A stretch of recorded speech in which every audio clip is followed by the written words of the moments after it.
अल्पसंख्यक तबके का व्यक्ति योगेंद्र सिंह राणा की बहन को इस तरीके से कह देता तो अभी तलवारें बिछ जाती, अभी राइफल लेकर के सड़कों पर। मैं अपने बयान पर अडिग हूँ और ये इतना दम, इतनी जो उन लोगों को कहाँ से मिल रहा है इतना बल की चुनी हुई सांसद के खिलाफ इस तरह। आम सोचिए कि आम महिलाओं के क्या हाल होंगे। मुसलमान केवल बोल भर भी दे तो ये पूरी तरीके से मैं कह रहा हूँ यलगार मचा देंगे, ये पूरी तरीके से जो है दंगे की स्थिति आ जाएगी।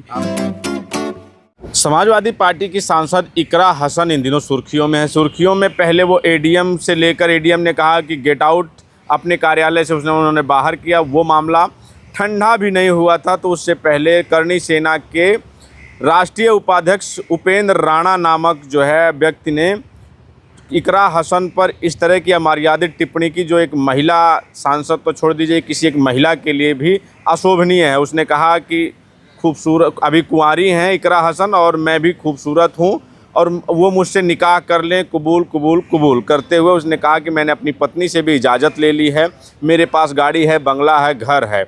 और वो उसने आगे कहा कि वो मुस्लिम धर्म भी अपनाए रह सकती हैं और मेरे घर में वो नमाज़ पढ़ सकती, मुझे कोई ऐतराज़ नहीं है। मुझे खुशी इस बात में होगी कि वो मुझसे निकाह कर लेंगी तो जो ओवैसी बंधु हैं वो मुझे जीजा कहेंगे। ये मामला पूरी तरह से तूल पकड़ चुका है, पक्ष हो या विपक्ष हो या फिर जो है पक्ष के भी जो तमाम सांसद हैं, चाहे ब्रजभूषण शरण सिंह हो, वो समर्थन में उतर आए। और उसके बाद जो गुज्जर समाज है, हिंदुओं में जो गुज्जर समाज है, वो भी अब इकरा हसन के समर्थन में करणी सेना के खिलाफ उतर गया है। उसका कहना है कि जो इकरा हसन है वो हमारे गुर्जर समाज की बेटी है और अगर इस तरह की बात की जाएगी तो ज़बान निकाल ली जाएगी। अब तमाम लोग बातचीत करेंगे कि इस अन्य जो सामाजिक संगठन है उनका क्या कहना है। जिस तरह से इकरा हसन के खिलाफ एक सांसद, चुनी हुई सांसद, और कहा जाए सबसे पढ़ी लिखी, मैं कहता हूँ कि सबसे पढ़ी लिखी सांसद है, सबसे सौम्य है, सबसे सरल हैं, अपने मुद्दों पर हिंदू की हो या मुस्लिम की सबकी आवाज़ उठाती हैं, बावजूद उसके इस तरह के बयानबाजी क्या देखते से? देखिए, हमारे देश की सबसे बड़ी पंचायत में सबसे ज़्यादा पढ़ी लिखी या मैं कहूँ नौजवान सबसे कम उम्र में सांसद बन करके पहुँचना और उच्च शिक्षित होकर के इस ऐसी महिला के खिलाफ इस तरह की बयानबाजी करना, ये दर्शाता है कि प्रदेश में कानून व्यवस्था नाम की कोई चीज़ नहीं है। अगर कोई दलित पिछड़े अक़लियत समाज से है तो उसके खिलाफ कुछ बोल दीजिए, विशेष तबके के लोग कुछ बोल दें, कोई घटना कर दें, कोई जुल्म ढा दें, वो कोई अपराध की श्रेणी में नहीं आता है। आपने देखा योगेंद्र राणा जैसा व्यक्ति, आप बताइए, हसन परिवार का एक पुराना इतिहास रहा है। सभासद से लेकर के देश की सबसे बड़ी पंचायत में उन्होंने अपना परचम लहराया है। और हसन परिवार वो परिवार है, सभासद से राजनीति की शुरुआत करता है और बसपा सुप्रीमो मायावती जी को उनके दादा अख्तर हसन ने 2 लाख वोट चुनाव हराया था। मतलब ऐसा परिवार है वो। उनके पिताजी जो है देश के चारों सदनों के सदस्य रहे, विधान परिषद, विधानसभा, लोकसभा, राज्यसभा। इसको लेकर एक गिनीज बुक में रिकॉर्ड भी उनका दर्ज है। कहने का आशय है इकरा हसन उस परिवार से आती हैं। उनके भाई भी लगातार 17 में विधायक बने, 22 में विधायक बने, 14 का उपचुनाव जीते, लोकसभा का चुनाव इकरा हसन जीती और लंदन से पढ़ाई पढ़ करके आई हैं।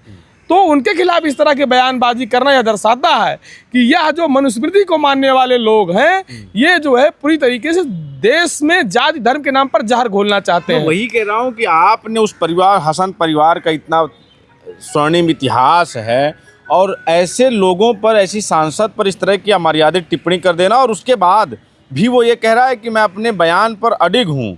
और ये इतना दम, इतनी जो उन लोगों को कहाँ से मिल रहा है इतना बल की चुनी हुई सांसद के खिलाफ इस तरह। आम सोचिए कि आम महिलाओं के क्या हाल होंगे। बिल्कुल मैं यही कह रहा हूँ कि इतनी ताकत, इतना बल उनको कैसे मिल रहा है।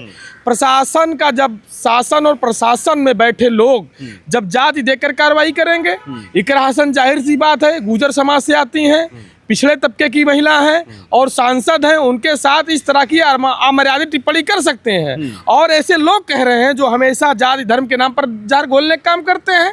अगर वो इकरा हसन को प्रस्ताव दे रहे हैं, अगर क्या इकरा हसन का भाई या मुस्लिम तबके का कोई व्यक्ति उस जो योगेंद्र सिंह राणा अपने आप को कह रहा है उसका महल है, बंगला है, इस तरह का लालच दे रहा है, वो इकरा हसन को बता रहा है महल है, बंगला है, गाड़ी है, उस परिवार के सामने क्या हैसियत इनकी।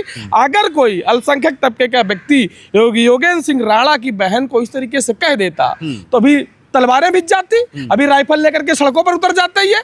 अगर आप इतने लिबरल हो, इतने आप सांप्रदायिक सौहार्द बनाने वाले हो कि आप अपने घर में किसी मुसलमान को नमाज अदा करने दे सकते हो, तो आप उन मुसलमानों को जो है कठमुल्ला कह करके संबोधित करते हो।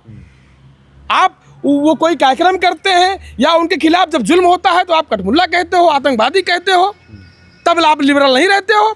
लेकिन जब उनके बहन बेटियों की आबरू की बात आती है, उनको इज्जत उछालना होता है, तब आप कह रहे हो हमारे घर नमाज पढ़ सकती है। लगता है कि ये मुस्लिम समाज की से होने के नाते इकरा हसन को इस तरह टारगेट किया नहीं तो हिम्मत है। नहीं तो योगी आदित्यनाथ कहते हैं कि किसी में इतनी हिम्मत नहीं है कि किसी बहन बेटी की तरफ नज़र उठा के देख ले, अगर इस चौराहे पर वो नज़र उठाएगा तो अगले चौराहे पर यमराज उसका इंतजार कर रहे होते हैं। बिल्कुल बिल्कुल, आपने मेरी अगली पंक्ति कह दी। मैं यही कहना चाहता हूँ, इकरा हसन जैसी महिला के खिलाफ, जो हमारे देश की सबसे बड़ी पंचायत की सदस्य हैं, उनके खिलाफ इस तरह का अभद्र शब्दों का प्रयोग करना कहाँ की मर्यादा है, कहाँ का हिंदुत्व है, मैं पूछना चाहता हूँ।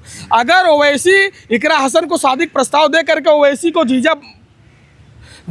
का जीजा बनना चाहते हैं, तो जब अन्य प्रकरण आते हैं तब आपका खून क्यों खौल उठता है? क्या अगर योगेंद्र सिंह राणा की बहन को कोई मुस्लिम जिसके पास गाड़ी हो, बंगला हो, जो किसी पद पर हो, वो प्रस्ताव दे दे तो जो है आप अभी दंगे पर उतर आओगे?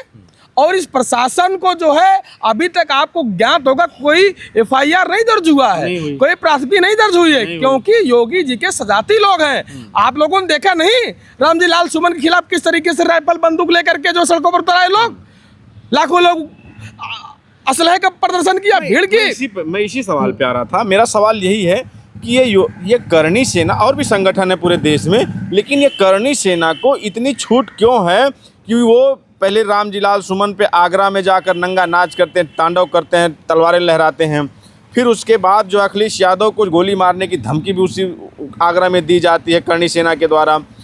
फिर बनारस में जाते हैं और बनारस में एक जो है मौजूदा जो कैबिनेट मंत्री हैं, बस इतना ही है कि पिछड़े वर्ग से आते हैं, ओम प्रकाश राजभर को गोली मारने की धमकी दी जाती है। अब एक महिला सांसद के ऊपर इस तरह की अमर्यादित टिप्पणी की जा रही है, अब बावजूद अगर कोई कार्रवाई नहीं हो रही है तो इतना बल कैसे दे रहा है और क्यों इतनी छूट दी जा रही है? कोई और आप बोल के देख लीजिए, आप भी संगठन चलाते हैं। देखिए, हम लोग संगठन चलाते हैं, हम लोग संविधान को मानते हैं, बाबा साहब को मानने वाले लोग, सामाजिक न्याय पसंद लोग हैं। हमारा काम आग भड़काना नहीं है। ये देश की जनता का ध्यान महंगाई, बेरोजगारी, भ्रष्टाचार की तरफ ना जाए। जब ये घिरने लगते हैं, ये योगी जी का आपसूट संगठन हो गया है। हिंदू युवा वाहिनी के बाद करणी सेना उनका आपसूट संगठन हो गया है और उनका इशारा होता है, सड़कों पर निकल पड़ते हैं लोग राइफल और तलवारें लेकर के, बयानबाजी करते हैं। आप बताइए, अखिलेश यादव जी को जो है वो धमकी देते हैं, मुख्यमंत्री रहे, नेता प्रतिपक्ष रहे, संसद दल के नेता हैं, उनको धमकी देते हैं। उत्तर प्रदेश सबसे बड़ी पार्टी है, देश की तीसरी सबसे बड़ी पार्टी है, 37 सांसद हैं उनके, इंडिया गठबंधन के मजबूत घटक दल हैं। उसके बाद जो है आप वाराणसी के छितौना कला की घटना देखते हैं। ओम प्रकाश राजभर पिछड़े तबके से आते हैं, कैबिनेट मंत्री हैं, मजबूत मंत्री हैं, बेबाक हैं, उनको गोली मारने की धमकी दी जाती है।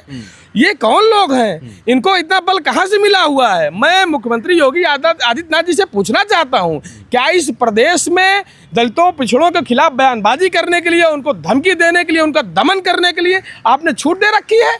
आपने एक जाति संगठन बनवा करके उनको खुलेआम छूट दे रखी है। किसी को मारने की धमकी दे दें, किसी को गोली मारने की धमकी दे दें, किसी के घर में घुस करके हमला कर दें, किसी के ऊपर हमला कर दें, किसी के ऊपर बयानबाजी कर दें और उनके ऊपर कोई कार्रवाई आप नहीं करते हैं। और दूसरे लोग शांतिपूर्ण तरीके से अगर आंदोलन, धरना, प्रदर्शन करना चाहते हैं तो आप परमिशन नहीं देते हैं, आप प्राथमिकी दर्ज करवा देते हैं। ये है न्याय चरित्र इनके प्रशासन का।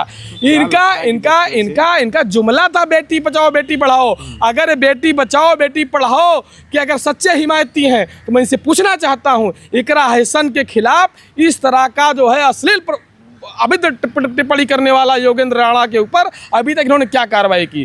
करणी सेना ने तो स्पष्ट कर दिया कि वो उसके संगठन के पदाधिकारी नहीं है, एक वीडियो मैंने देखा था। लेकिन करणी सेना की आड़ में उसके कारिंदे जो है ये किस तरह का जो है मैसेज देना चाहते हैं समाज में? तो क्या लगता है कि अब जो है ये हिंदू मुस्लिम की जो खाई है इतना हो गई है, क्या अभी भी इकरा हसन मुसलमान है? बावजूद उसके अभी वो देश से बाहर कहीं जाएं तो member of parliament of India कही जाएंगे, वो ना कि हिंदू है कि मुस्लिम है, कोई इस पे नहीं है।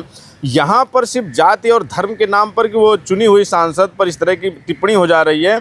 और अगर यही कोई अभी किसी और सांसद पे, स्मृति ईरानी पर कोई बोल दे, कोई जो है किसी बीजेपी के उस पर, और वो दलित पिछड़ा और अल्पसंख्यक कोई मुस्लिम बोल दे अगर, तो उस पर तो अब तक जो कोर्ट भी स्वतः संज्ञान ले ले। अभी कोई मुसलमान केवल बोल भर भी दे तो ये पूरी तरीके से, मैं कह रहा हूँ, यलगार मचा देंगे। ये पूरी तरीके से जो है दंगे की स्थिति आ जाएगी। आप भी मानते हैं कि वो मुस्लिम है, या कि मुस्लिम है, या फिर आप मानते हैं कि वो पूरे देश की बेटी है? हसन परिवार की जो राजनीति रही है, वहाँ मुस्लिम से ज्यादा हिंदू लाइक करते हैं उस परिवार को।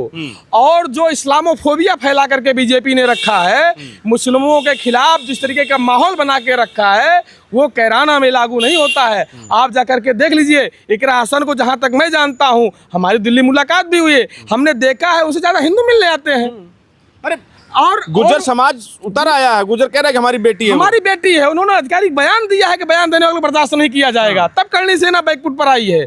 वहां देखिए, वहां उस परिवार की छवि वो एक मुस्लिम नेता की नहीं रही, वो एक पिछड़े नेता की। मैं तो एक जो इकरा हसन वो पूरे देश की बेटी है, वो किसी मुसलमान, बिल्कुल बिल्कुल देश की बेटी। और मैं आपको ये भी बता दूं, इकरा हसन को समाज के हर व्यक्ति ने चंदा दिया चुनाव लड़ते समय। आप देखिए, और मैं नहीं, इकरा हसन आप देखिए कितनी शालीनता से, कितनी तहजीब के साथ लोगों से मिलती है। अगर ये कार्रवाई इस पर नहीं होती तो आप लोग, मैं एक संगठन होने के नाते आप लोग क्या मांग क्या है और आप लोग क्या करेंगे? देखिए, हम लोग ये मांग करते हैं कि योगेंद्र सिंह राणा ने जो देश के माहौल को खराब करने का जो काम किया, उस पर विधिक कार्रवाई हो। नहीं तो हम लोग आगामी रणनीति बना करके हम लोग कार्रवाई कराने की मांग करेंगे।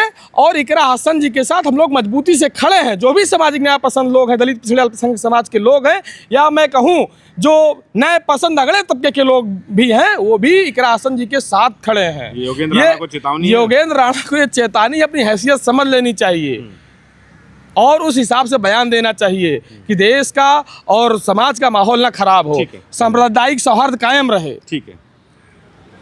तो ये वो लोग हैं जो कि हालांकि हिंदुस्तान रिपब्लिकन आर्मी करके इनका संगठन है, लेकिन वो लोग हैं कि जो अमन पसंद है, जो चाहते हैं कि जो इकरा हसन जैसी जो सांसदों पर, इकरा हसन जो अब पूरे देश की बेटी है, माननीय सांसद हैं, उनके खिलाफ इस तरह की जो टिप्पणी हो रही है, इन पर कार्रवाई होनी चाहिए। आप क्या मानते हैं? क्या जो इस तरह की बयानबाजी करते हैं सस्ती लोकप्रियता के लिए, ऐसे लोगों को थोड़ा सा प्रसिद्धि पाने के लिए माननीय सांसदों को टारगेट करते हैं, महिलाओं को टारगेट, इन पर भी कार्रवाई होनी चाहिए? इस पर आपके क्या विचार हैं? हमें कमेंट बॉक्स में जरूर बताएं। बने रहें हमारे साथ, मिलें किसी और वीडियो में। धन्यवाद।